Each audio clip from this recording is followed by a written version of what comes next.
we on this Proposal 3 thing because it's a part of our community and it's deeper than you think. And you just said something crazy about the Kanye piece. Because I got all these Yeezys, man, and I'm trying to figure out if I should be wearing them or not, man. Like, go ahead, drop the knowledge. Well, you know, whether you wear the Yeezys or not, that's completely up to you. I simply say this about brother Kanye. And I say that, too, because I don't just take off on people because everybody else don't like them. But everything that he says is not crazy. And I believe that when somebody has a diagnosed and admitted mental disorder, we do have to part and parcel out what they're saying, but we should part and parcel it out. And he says some incredible things about the whole idea of abortion, reproductive rights, what's happening in our community, and then also what the eugenicist movement was trying to do with cleansing our people and diminish our population. And all of those things are not far off. And so I'm hopeful that people will hear this conversation that we have and begin to think for themselves and not think with the sound bites. There you go.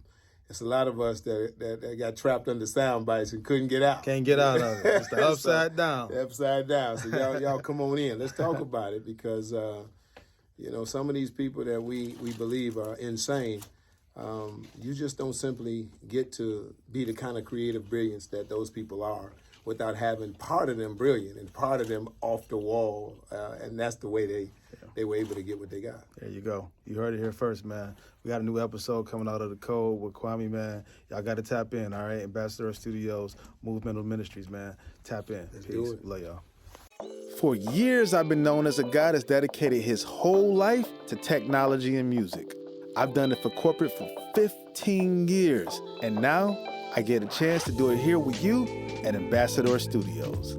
Hi, I'm Tarmel Daniel, and every week, I want to introduce you to some of the most brilliant people on this planet as we discuss their brands, events, and their approach to their craft.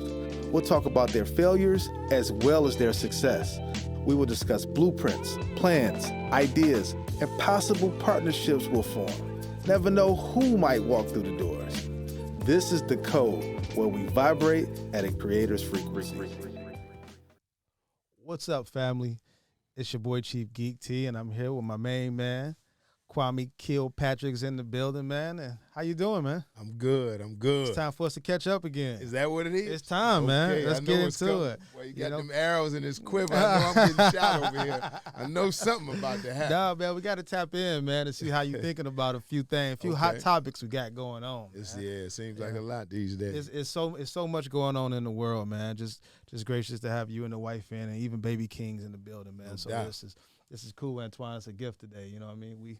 Let's lock in here, man. We here at the Code, man, and we just take time to just talk about family topics, man. So what's new? What's the latest? Well, the latest is I'm learning how to be a dad again of a baby. And, So how long has it been in between? Well, I have 26-year-old twins. Okay. A 20-year-old. And, okay, Lathan came along. That was my wife's son prior. That's mine. He's mine now. Yeah. He's in the crew. Okay. And then a baby, which is King, and he's just about 6 months. Oh. So Jonas was the last baby 20 years ago. Oh, my God. So this is a 20-year separation. I took an 8-year break. Hey. No, this is a 20-year separation since I've changed diapers. Had to bathe the baby. Had to be there and put him to sleep, feed a baby. It's been a while. Oh man. So how's the no sleep going? You know what? We kind of used to it now. We get more sleep in the no sleep period now than we used to get. Oh wow. You know, before it was 2-hour intervals. Yeah. Hour and a half, 2 hours all night long. That's it. But now, you know, King sleeps about 5 or 6 hours. I take that. That's a good night. Yeah. He, if he goes to bed at 10, he's up at 4. You know, it's early, but at least you got that little nice little run. You just get right over that hump. Yeah. Man. You just got to get over that hump. That hump is next crazy. Thing. Yeah. Yeah, because we going through the same thing. Mm-hmm. My son is 7 months. Okay. And so it's the same thing. Now it's like, all right, cool. We just rattled off 4 straight hours. Yeah. I think we're gonna be all right. It's a victory report. Man. I mean, the first night he slept 5 hours. I said, was he asleep the whole time? This is it. She had to tell me, yeah, he slept 5 hours. I said, wow, that was something. That's awesome. You love him to pieces, man. But woo. Yeah. And it's different the older you get now. Oh, no question. So when I did it in my 20s, it was, I was like this. Right. You know what I mean? Now it's like, woo-wee. Yeah. So I recognize how old I am, but by the grace of God, he's changed my lifestyle. yes. Because when Jelani and Jaleel were born, you know, I was teaching school. Yeah. When Jonas was born, I was mayor of the city of Detroit. So I didn't have time. You know, I was hustling. I was out. I was going here. I was going there. I was working all day. But now, 20 years later, he's allowed me to have time to work because I work from home, to do the things I need to do at home. I could be more involved with him. There it is. I could be there more. I still don't get enough sleep. No. But I am present more than I've ever been. That's with awesome. My children. That's so awesome. That's good. He's getting the benefit from that for sure. No question. For sure. Question. So we're going to get into some of these questions. Let's do it. I figured you had something. I do. I got some tricks on my. We ain't going to keep you long, but we're going to keep you strong. That's good. You know I That's stole that good. from him, y'all. Y'all got to see. All right, so check it out, man. I need to know the answer to this one. How do we be in the world but not of it? Okay, let me frame that a little more. Okay. Some of us do some stuff in our professional lives, family lives, that don't always align with some of our spiritual beliefs, right? How do we navigate those waters? How do you live in this world of actual sin all around you, right? And things that don't quite line up with, how do you coexist with those things? Well, first, let me just back up and just talk about the origin or the foundation of that kind of statement. Let's do it. To be in the world and not of the world. Mm-hmm. I suppose that's a biblical founded type of a statement. What kingdom said, Jesus said, "My kingdom is not of this world." Mm. So when we talk about that statement, we're talking about, first of all, people who have received Christ as their Lord and their Savior, Okay. who are now heeding to his word, and they absolutely move in this life, understanding they have to engage work, they have to engage jobs, they have to engage people, they have to engage sin, they got to engage sinful places and people and things, but their value system is not the world system. And so those people are going to be in constant struggle. So we got to start right there. Yes. Before we can get to specifics, you got to know that if you're not going the same way that everybody else is going, you're going to have a problem. It's going to be some problems. And there's going to be a problem for kingdom kids. Yep. You know, those of us who say we're not just going down the road because everybody's going down the road, we're going to have some problems. So let's just take something, for instance, like Black Lives Matter. Okay. Black Lives Matter, great idea. It sparked the entire movement over a period of time of months. The movement grew, but at certain points it said, what is the aim here? Right. What are we doing now? Yes. What are we trying to get out of this? What is the end game? And then we start seeing the looting, and we start seeing the stuff go on, and then we don't like that kind of thing.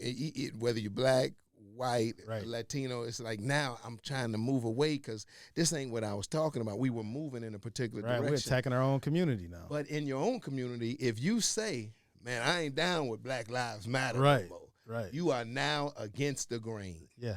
And so a kingdom You ain't person, down with the people no more. What? You're not down with your, what You done you changed. want something else? Yeah. I mean, Kanye wore the White Lives Matter. People want to kill him for that. Yeah. Because it subverted what was the popular thing, particularly in the African-American community. So what I'm saying, even in that example, is a kingdom person has to say, yeah, Black lives do matter. And I understand the origin of what the movement was professing at one time. But what the organization is doing now, I can't agree with. Okay. What they're purporting now, I can't agree with. They had no solution for these young folks that are now running and killing each other all over America. Right. They had no solution for these type of things. So what I'm going to do is I'm going to stand in the lives that are in my own house, my wife, my children. I'm about to stand up and make sure they matter. Yeah. And so Wow. it's not that you're against something, but you have to elevate your value system above the world value system. So people that work in the entertainment industry, in the media industry, in the marketing industry, PR industry, like you, you're going to engage the most sinful parts of our society, that market sin, that market dissatisfaction. Right. You need another drink. Yeah. You need to go smoke this. You need another woman. Your woman ain't good enough. She needs a bigger behind. She needs bigger breasts. This is what we're telling people. This is all the stuff. And then I'm going to hire you to go and film this and help purport this to other people. And you're like, man, this is not what I want to do. Right. But you have a value system in place that says, okay, I have to make sure my wife and my children understand this is what I do. They need to know that I'm proud of the work that I do. Right. And I need to really start to be a little more focused on the type of work that I take. But you also have to explain to them that some of the work that I take, I don't agree with. There has to be that very real conversation when your sons are older enough to say, now, but the reason I took this particular job because I don't think it violates this, and that. You have to have now a reason for how you engage the world that you have. Yeah. And it's not just saying, I'm going to stop doing everything. Right. Well, hold on. It's radical, right? That's a radical position, but it also might not be a wise decision based on where you are. That's why, Leticia and I, we believe the human experience matters. Okay. And these are the kind of questions where you sit down and there's no, let's pull out a Bible and see. You know what the Bible says? It says, let your yes be your yes and your no be your no. It says that the Spirit will guide you and lead you into all truth. That means you don't need a superintendent over you, that you have God's Spirit resting inside you, but you need to be obedient when that Spirit says, don't do this. Don't do this. That you need to stop that. Yeah. So when somebody said it's going to mess up my money, do you trust that more than you trust the Spirit of God living on the inside of you? You don't believe he can bring you a different type of job. If he says no, then you have to go. And what I've learned from my wife is you pray about everything. The greatest deal ever could come to you. I'm going to give you $5 million to just film this, but this is going to be radical. In this video, we popping pills, we turning up, we doing this, I be doing all this to women, and you might say, man, okay, I need that $5 million. Need that $5 million. But you need to pray about whether that $5 million is worth whatever else is on the other side. And so I think what that means is that we're engaging the world, but we don't bring the world's values into our hearts, into our homes, and into our lives, and into our jobs. So we have to make sure we're right on some things. And I had to say no to things that are just a flash ago in my life. I'd have been yes. I've had to say no to going to some events that was like, why wouldn't I go to this? Right. Because God said no. Yep. And I just can't go. Although that would have been $10,000, a quick $10,000 if I need it. I can't go do that. I believe that we're called to some of these dark places. Yes. I believe that us just sitting amongst each other, a bunch of light. Yes. That wasn't the intent, right? Right. So what's your perspective on that? For some folks to feel like, hey, Jesus Christ was out here in the streets. Yes, he was. His disciples were thugs. Yes. You know what I mean? I love it. Like this is what he rode with. He wasn't just sitting up here preaching to the people that's already saved. Like, what's your perspective on that? Like, that's so good. The Bible's perspective is mine. Jesus never, ever subjugated himself, nor his mission, nor his message to the world. Yeah. So he did kneel with the woman at the well. He knelt with her, talked to her, and we know that she would have been considered a whore. Right. You've had 5 husbands, even 6, 7. The ones you wouldn't are not your husbands. And what we should know now is that meant she was messing with 5, 6, 7 men. Yep. And he knelt with her. Wow. He was compassionate with her, but he didn't let her sin overrule what he was wanting. He said, you need a new life. Yeah. If you knew who you were with, you would give me a drink. And he started to talk to her about him. Yep. But he met her where she was. Mm-hmm. So, he was light to her because he stayed who he is.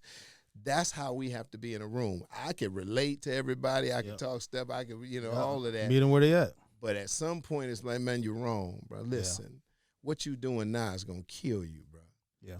I mean, at some point in that room, we have to be light. We can't just be in the room and light happens. Right. We have to actually manifest the light in the room. And that's what's so hard for a lot of us, because we want to go along to get along. Yeah. And, God made me a little different, where in rooms like that, even from way back when they were snorting cocaine and hitting the pipe and all kind of stuff, man, I just don't do that. Man, you ain't going to do that. You a wimp.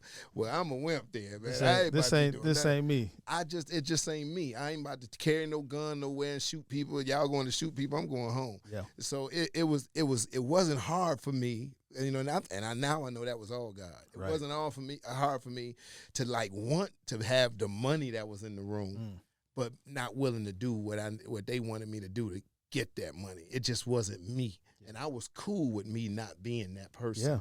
And what we have to do on the other side of the cross, when God makes you a new person, gives you a new heart, cleans up your whole past and says, okay, now be light in the room. I can go kick it in the shop. I can go hang with them. But now I'm not just leaving. I got to leave you with something. Yeah. Buzz, this ain't what you're supposed to be doing. And I cut my teeth on that in a prison with people who was killers and dope dealers and robbers and jackers and everything else. Man. And I had to stand there and say, did you have any butterflies at that moment for the all first time? All the time. Yeah. This young cat who was a Crip to his heart, he came to me one day when nobody was looking, and he said, can I talk to you, man? And I was like, oh, man, because I ain't really like talking to them young guys. They was crazy. They crazy. And they so crazy for real. Man, for real. And he said, can I talk to you, man? And I said, what's up? What's up, brother? He said, man, I just got off a visit, man. My daughter, she knew all the books of the Bible. I ain't know none of them. Man, he looking around, he said, man, I want to come talk to you a little bit. I think I need to learn something about that. Just at least so I can talk to my daughter right. Dig that. I said, man, listen, man. I started laughing. He said, this ain't funny. I said, no. I said, man, listen. The Lord working on your heart. You start talking to me, you ain't gonna never be the same. I'm gonna tell you, it's gonna upset all that foolishness you've been in now. And he looked at me, he was like, okay, I'm serious. I said, all right, come by the room anytime. But it's nervous to walk up on it, but God will always show you a sign that you doing the right thing. He will give you something to know that I gotta go in here. Yeah, I sent you. But it's the same way you have to be. It's the same way Jesus was at the well. There was compassion. Because loss is loss.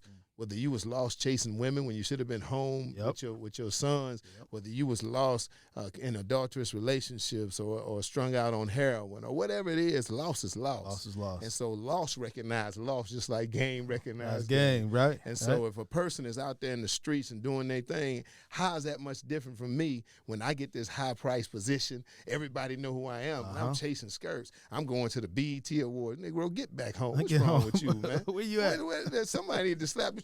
What's wrong with you, Where man? you at? That was stupid. That's stupid. So people say, when that diamond, that big old diamond. Big old diamond there. I'm hanging out, man. I'm walking runways and red carpets. The hip-hop man. Go home, man. What's wrong with you? So I understand loss because I've been lost. Yeah. And so if people understand that you understand them, it's a little different. The butterflies soon go away and it gives way to what God has. So that's great input, man. So that leads me to my next question, right? Yeah. So now, it's a new Kwame.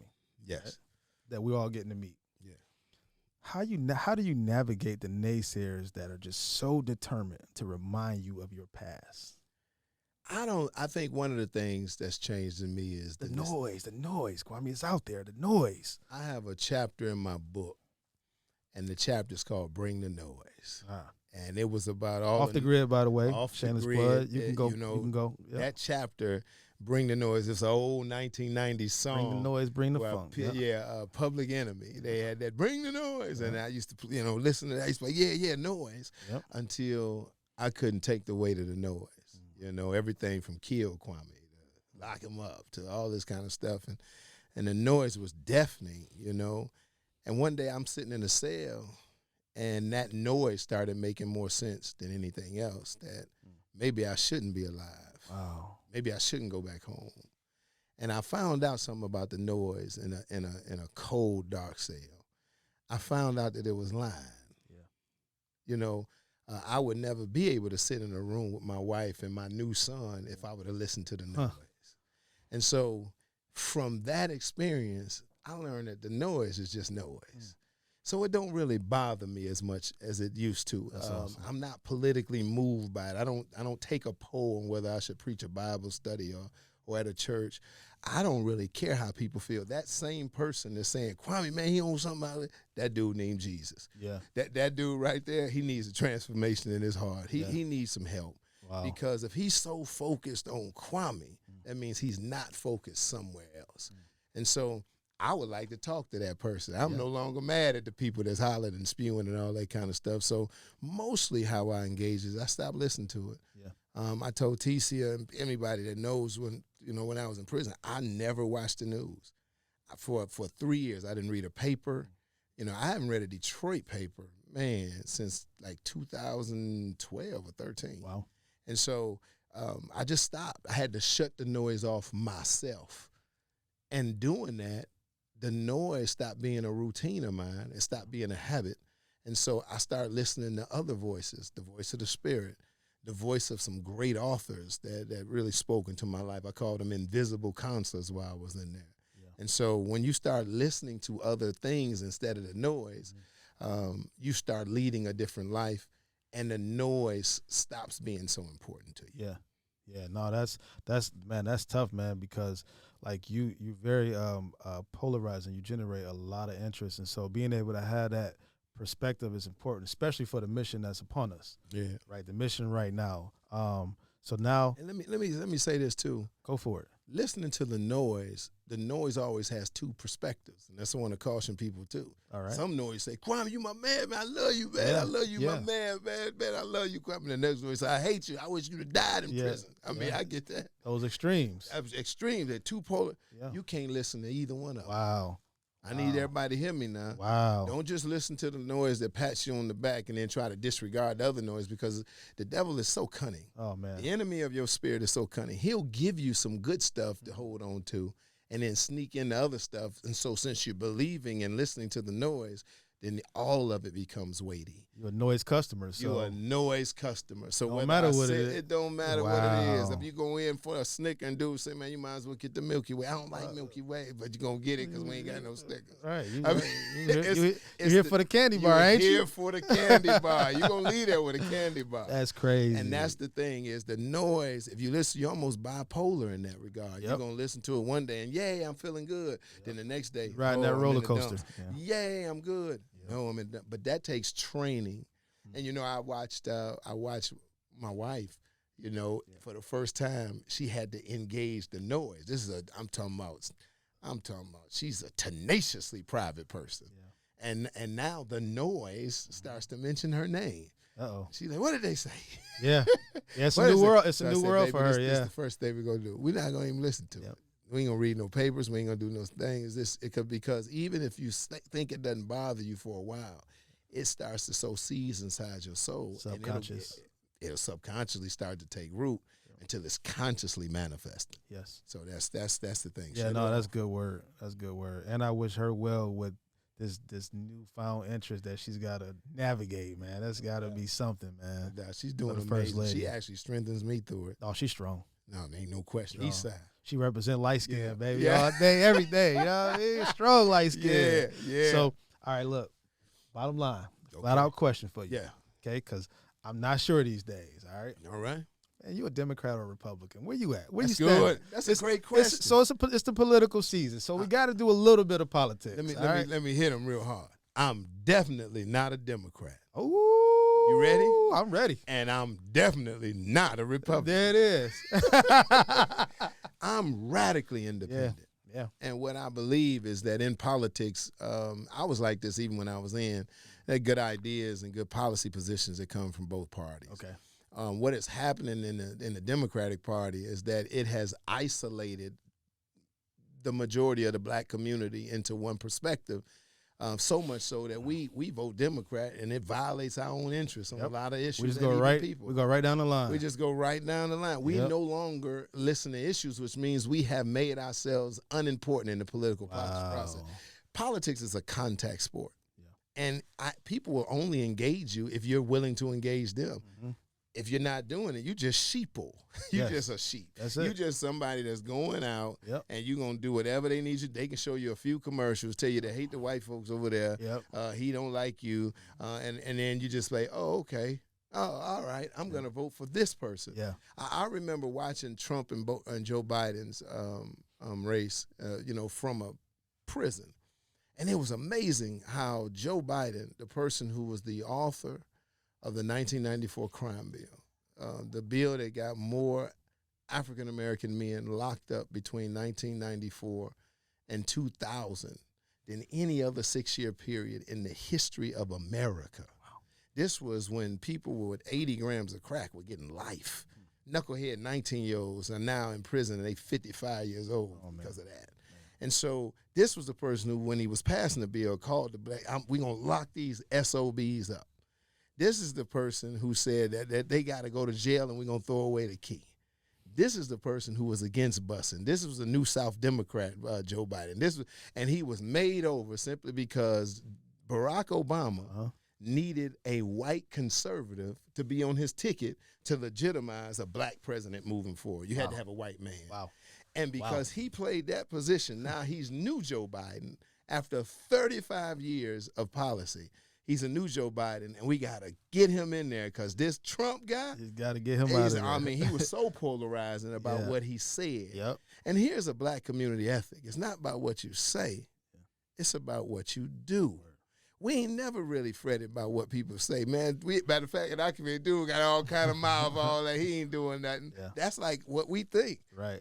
This person has actually done things that he won't apologize for. This person just talking. Right. But what he says is so hard because of the weight and the profundity of the press behind it. So you pick the lesser of two evils. People kept saying, I'm picking the lesser of two evils. Right. I said it. Without a programmatic way of looking at what do we want from Joe Biden. We doing this like we playing tiddlywinks. Mm-hmm. It's contacts, engage. This is politics. Right. You have to engage. What do you want? Why are we giving up 97% of the vote and we getting nothing for it? When an Asian person is killed, they have Asian policy, executive orders. When a gay person is hurt or discriminated against, you got policies. Right now, he's doing a transgender policy, same-sex policy. He's doing all kind of stuff because that lobby has asked for something. They've gone to him and said, this is what we demand. The Mexicans right now, why is the border crazy? Because they demand some things out of Joe Biden. And so, I mean, it's hard for me to be a Democrat because when I was in trouble, I didn't see any Democrats saying, let me help him. Let me get him out of there. let me get him out of there. Or even when it was happening, let me help him. And it's hard for me to be a Republican because I can't wholesale sign up to all the positions that they take. And I recognize that we have a tremendous race problem in America that still puts African-American people on the margin. Yep. That's why I'm a Biblicrat. You dig? Yeah, no doubt. That's why I'm a Biblicrat. I like that. You know what I'm talking about? I like that. I'm about to put that up on the flag, which means some days, because Jesus had a social policy. Yeah. And what was it? We see in so many of the engagements in Jesus what his policy was. I just gave an example. He engaged a woman who was not a Jew. She was at the bottom of society. Yep. She was labeled a whore. Huh. And he had compassion on her, restored her, and sent her out to be an evangelist. His social policy was to meet her where she was, so much so that we see him in the scriptures kneeling with her at the well. Yep. So there is a policy. If you are amongst the people who are the low part of society, then we have an obligation, biblical obligation, as the least of these, to visit with them, to talk with them, to give them clothing, to give them drink, to restore them with word. That's a policy. Then we see religious people. All the religious folks, he was calling them hypocrites. Yeah. He was looking them right in the eye and says, your father is not Abraham. Your father is the devil. The devil. Yeah, he was alive from the beginning. He alive now. I remember he flipped that table over. Flipped the tables over, said, y'all using this as a house of thieves. This should be a house of prayer. So the revolutionary, the authentic man, Jesus, had a social policy. The blind man, he held, what do you want from me? I like that question because a lot of people who need help don't know what kind of help they need. And we as people who study our Bible, Jesus was very clear. What do you want from me? The man at the pool who had been going down that pool 28 years, he said, what, do you want to be made whole? See, you've been begging, but do you want to be better? Yeah, do you really want this? Yeah, people, that's a good social policy question. Wow. Some people, they don't want to be better. Nope. I learned during the Super Bowl, when we were putting together the Super Bowl, there's some homeless people that don't want to be housed. Yeah. They street Wow. people. They want to be there. They don't want to go into no shelter. Nope. This is where we are now. Some of that is because of mental illness. Some of that is because of how long they've been chronically homeless, they call them. But I had to start asking some, do you want to go in the shelter? No, I don't want to go up in there. I want to stay on the street. This is my home. Wow. So what do I do at that point? Okay.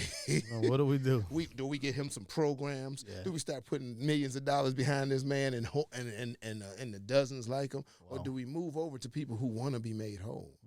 And so that's what I'm saying. There's social policy in the Bible. So when you're talking as a Republican, we need to take all the money out of after-school education, or we need to take the money out of widows and orphans and stuff like that. No, that's not biblical. But in Democrats, let's put more money and support more babies being killed. Let's fully fund Planned Parenthood. Well, I don't know about that. All right, now. So now, talk me right into it. I'm ready. Now you're talking about this Proposal 3 thing, man. You know what I mean? The third, right? So, where you standing on this pro-life thing, man? Because we had some conversations about it, and I love the perspective. It was some stuff I had never heard, man. Share the game too, especially for our community. One of the first things, I always got to back up just a little. Proposal 3 is not just about abortion. Okay. Proposal 3 says that any person in Michigan, regardless of age or anything, any person can go without consent of the parent or guardian and get the following services. They can get hysterectomies, vasectomies, sterilization. They can get augmentation. They can get abortions. They can get miscarriage counseling. There's a section in that bill that has all of these. It's just not, abortion is just one of the things in the bill. So now we look at our community where it's an oversexed communities where 10, 11-year-old girls have already been on their period and they already dressing crazy and they on YouTube. And so now this girl, 12, which we have a lot in our community, 12, 13-year-olds gets pregnant. Yeah. This is a life-altering, really traumatic event. And we're saying that little girl, without talking to her daddy, mama, or anybody close to her, can go down to a clinic and get an abortion and not have one conversation or engagement with somebody that cares. We're also saying that somebody who wakes up one day and says, I don't feel like a girl. I want to be a boy. I was born to be a boy. But they say it at 11 or 10 or 12, which is very real happening now. They can go without consent. And have zero accountability. And have sterilization when they can totally feel different 5 years later. These kind of decisions should not be made by these young folks. And there was plenty of argument in the legislature about changing this part of the bill. Just before we put this proposal out, let's keep the age of consent at 16.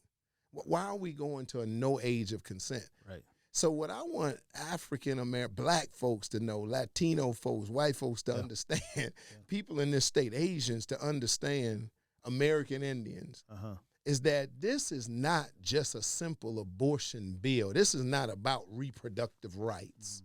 It's not about pro-life or pro-choice. This is about where you really stand about children. Wow. What do you really stand about something so traumatic as a miscarriage? Yeah. Somebody's pregnant and they have a miscarriage. Studies have shown, and you can look this up, that 10, 15, 18 years later after a woman has a miscarriage, she's still experiencing PTSD, like she's still having dreams and traumatic visions, and she's still crying on her way to work 10 years later about that baby that she lost. And so, especially for women who haven't been able to have another one. And so without any interference from engagement or any counseling from anybody, you can do that all alone. We live amongst trauma in our communities. Yeah. Why is this guy 15 years old out here laying people down, shooting them, trying to go get the bag and all this kind of stuff? Something happened to that little boy. Why is somebody a boy 8 around here bending over twerking, talking about he wants to be a girl? what happened to that? But that ain't normal. That's not something that just happens. Right. We need to get to the root causes of some of this. Abuse is radical. Sexual assault is radical. Yep. But a child can't make a decision to do other things. He just can't go to the military. We don't let a 13-year-old just sign up and say, I want to go kill people in Afghanistan. Yeah. Why don't we do that? Some of them are very athletic. Some of them can do 50, 60 push-ups. Some of them can run faster than some of the soldiers. Why don't we just let them go? Because we say in America that their minds are not ready to make this kind of commitment and this kind of sacrifice. Wow. And that's what Proposal 3 is doing. Now, lastly, on the issue of abortion alone, I was all the way pro-choice as a Democrat, and that's because that's just what you did. It was easy. Yep. It was easy to be pro-choice. I just didn't have to. It was good for your career. It was good for my career. Yeah. It was good for me on the House floor when I was a legislator. I ain't really had to think about it. Right. They came up twice or three times a year. I just voted. When I accepted Jesus Christ as my Lord, my Savior, and I say, okay, I'm out of the way. You Lord of my life. I'm going to do it your way. I'm going to be obedient to you. He revealed to me how important every life was to him. Wow. And that changed everything and how I think about it. And it also taught to me how cavalier I was to ending life. I've been a part of this. Yes. I'm not just saying this. I'm guilty of this. No. As a 17-year-old boy, saying, hey, you got to go take care of that. We talked about it. $300. Yeah, $300, man. You need to go take care. So when people on TV says that people in a lot of communities are using this as a form of contraceptives, they're right. It's true. Yep. I did it. Other people I knew did it. We participated in it. Yep. But at some point, you come to a place of saying, wait, was that right? Right. You know, LeBron should be an aborted baby. Dwayne Wade, both of them share that. They supposed to be aborted baby. Both of their mamas went down to the clinic. Yep. What we have right now without them? Right. I'm not even talking about basketball, just the amount of people that they sent to college, the amount of scholarships that they had, the amount of partnerships they had. What are we saying now? What makes a life not valuable? Wow. And so to have that kind of conversation for really something, and then the person who started Planned Parenthood, who Margaret Sanger, who is like the wicked genius of all of this abortion stuff. She started Planned Parenthood, which does more abortions in America than anybody. If you look it up, their abortion clinics are all within 2 miles of a black community all over this country. I don't care. You call it out. It's within 2 miles of a black community. She's a eugenicist. She wanted to cleanse the black population with a group of other people who saw that the minority population in America was going to be more than the white population in years to come. And their strategy was to kill babies. Yeah, we have more babies. And so minorities have more babies. Latinos, American Indians, blacks have more babies. Yep. And so that strategy was to do it. And so then they started really fancy, are you too young? Are you too? And so a group of people in California in 1968 met and changed it from abortion from murdering of a baby, which is what the early Planned Parenthood pamphlet said, and changed it to a pro-choice woman's right issue. And so the baby is not even discussed anymore in this thing. It's all about women, and they've empowered women with this debate by saying it's my body, my choice, unless she wants the baby. When my wife was pregnant, it was our child from the very beginning. I went to the ultrasounds. I dreamed about King. Yeah. You know, I dreamed about Jonas and Jelani and Jaleel. You dreamed about your baby. I mean, you did. 100%. So it's only about the woman's only choice, and men shouldn't be involved if we're talking about an abortion debate. Think about that. Right. So if we're talking about murdering a child, the man don't count. If we're talking about a child being alive, the man is on the hook for everything. Yep. And so that's an isolating, divisive thing. It is very divisive. And I think men have bought into it as well. Yep. And that's why we've been so sorry in so many lives that we ourselves made. Yeah. And so that this whole debate is just not right. It's not godly. And if we can come away from the politics and the pride of the debate, like how y'all get to decide what I do, right. Our grandparents would never be in a position of saying, yeah, go get it. Everybody go get abortions. Yeah. No, my grandfather was very conservative. Hey, you got pregnant, it's time for you to take responsibility, son. Man up. You got to man up. That's where the term came from. That's the kind of people we come from. What's happened to us now? Yeah. What's happened to us is we start following politics and not following God. And one thing that I love, and that's a real good point. God first, man. They find a way to take him out of every single thing, everything. But the proposals, guys, the proposals is a package. Yes. It's not just one item. No. What they do is they market the one item to you, and now you're just you're indulging in that one item. It's a whole package of things. A proposal is a whole please, all right? November 8th, you get another chance at a lot of stuff. Take your time. Do not just go Democrat down the list or Republican down the list or whatever hot button topic they've sold to you. Take your time, read the proposals, and find out where you really stand. And in proposal 3, and that's a great statement you made. Like, read it. Yeah. Like, understand it. Don't just go with the fancy commercials. Yep. I used to do commercials. I know how to make you think a certain way.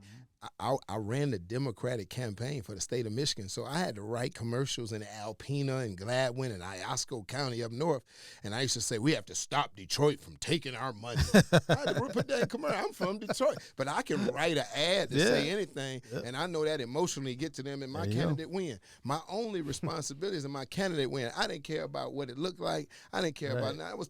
It was politics. Let me just win the game. Let me just win. And what people need to understand is somebody trying to win by tricking you. Yeah. So don't be tricked. Don't walk into it. Yeah. Read this language in this proposal could possibly be, because we're talking about a constitutional amendment now, it could be so far reaching we don't know where to stop. What if a 6-year-old right now, all he has to do is talk to his teacher and say, I want gender reassignment in the future? Wow. What in this proposal stops him from doing that? What stops it? I know we got parents that are all with their kids and saying, yay. And this, to me, everybody wants to make this about, oh, you against LGBT. It's not against. Right. For a child to be making these type of decisions in this world we living in doesn't put us in a place where we believe Jesus was and he is. Right. And so that means that the people of God can be in the world, but we can't go along with the value system. There you go. Right back where we started. That's awesome, man. So, I mean, I love this perspective. And so before we get out of here, because there's some good stuff, man, for y'all to consume, all right? Now, you got a workshop coming up. Yes. Tell us about this workshop and how can we attend? You know, you asked me a question one time that you said, is everybody called? Listen, God never made any junk. Let me start over again. There's nobody out there that was born that doesn't have an intended purpose by their creator. Yeah. He's not a junk maker. Right. Everything in his will, in his thoughts, and in his ideas. How do you know, Kwame? Because I can read it in his word. Listen, when he said, let there be light, and there was light, from that point on, there was an intelligent design to everything that he did. Every single thing. He made the environment before he put the thing in it. So he made the firmament before he put the planets and stuff up. Wow. He made the oceans before he dropped some fish in there. He made the land before he put the 4-footed beast and all of those things on it. Wow. He was very intelligent with how he designed things, and he made Eden the spot, the paradise, a great place, a phenomenal place in the presence of God before he put man there. So man, unlike any other stuff, was designed to have relationship with God. Remember, he walked with Adam in the cool of the day. Yep. And so there's never been a person born from a woman that wasn't designed to have a purpose with God. And those inclinations that you feel, the things that you're good at, that, you know, nobody else in your family, you can grab the remote control, fix it. You can do something with the TV. You've always been inclined to do stuff with cars. You've always been a counselor. People in your family, they don't talk to nobody else, crazy as they could be, but they'll sit down and talk straight to you. It's something in you that God has been trying to pull out, and you called. he says in his word that the gifts and callings are without repentance, which means he doesn't take them back. Just because you crazy, just because you went to prison, just because you did that bad thing, just because you walk around and don't like God, don't mean he took the gift and calling away from you. And he said that he formed you, right, in your mother's womb, right? Absolutely. Wonderfully. In the womb. And fearfully. He said he designed you in the matrix of your mother's womb for this destiny. So wait a minute. Then Timothy says, in 2 Timothy it says that he called you before the beginnings or the foundations of the world. That means God had you. He's not bound by the time that he created. Dimensions he created. No. God is not bound by time or space or height or width. That means he was thinking about Tarmel 2,000 years before Tarmel was born. And he's already thinking about Tarmel's great-great-great-great-great-great-great-great-grandson right now. And he has a destiny on his life. At the same time, he had a destiny on your mom's life. We're talking about God, man. And so the thing about this is everybody has a purpose. And the reason you're in a rut, the reason you don't have this, let's go in and get it. Everybody on their grind, I got to get this, I'm going to get. The reason you don't have that is because you're not in your purpose. Exactly. When you find that zene sequa, that thing, why was I born? That thing to set you apart. That thing to set you apart. You'll get up in the morning and say, I want to do this. When somebody say you want to go preach somewhere, I'm nervous and everything, but when I get up there, boy, I feel like this is where this is where I'm supposed to be. And where are you supposed to be? Yeah. On November 17th. All right. At 7 p.m. On Zoom. You can find it on movementalministries.org. We're going to have a workshop on purpose. There it is. When I was growing up, lastly, real quick, all I wanted to be was Mayor of Detroit. I used to tell everybody, I'm going to be Mayor of Detroit. I met Coleman Young when I was 10 years old. Coleman Young told me, hey, little fella, 30-second meeting. He told me, little fella, you could be the Mayor of Detroit one day. I left there. I told my mother. She was right there with me. We got in the car. I said, did you hear what he said? She said, yeah, I heard him. I said, no. He told me I was going to be mayor. This is a story she always tells. This boy said he told me I was going to be mayor. That's what I heard. Crazy. So from that point on, I didn't want to be nothing. I didn't want to be president. I didn't want to be governor. I wanted to be mayor. Yeah. And my purpose, Coleman Young gave me my purpose until I lost it. And I was thrown in a cage and in a pit. And it was gone. Who I thought I was and the end of what I wanted to be was gone. And so I had to meet God and understand from him what I was really born for, and the fact that that stop at mayor was in concert with my purpose for you, because there's certain things I had to kill in you. Man. And so that's what I want to talk about. What are the steps to get there? What are those inclinations? Yeah. What should we be thinking about? How do I bring my mind out of that fact that I just want to be an entrepreneur and into the fact of what kingdom position am I fit for? And so that is what we're talking about. November 17th, November 17th, 7. Y'all get on and spend 90 minutes with us. I'm telling you, you'll be edified. You'll be encouraged and inspired to push forward. We're looking forward to it, man. Hey, man, thank you for taking out time today. We're going to do a lot more catching up.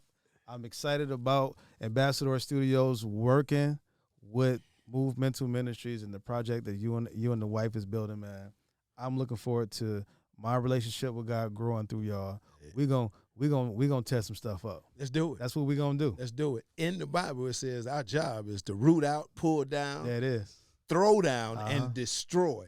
Then build and plant. Then build. Ain't that something? Ain't that something? That's something, boy. Reek, you ready to get out of here, man? Yo, peace and love. Let's talk soon. Y'all stay blessed. Check out movementalministries.org if you haven't. I'm here with the real Kwame Kilpatrick. That's him. All right. I love y'all, man. Peace. Let's do this.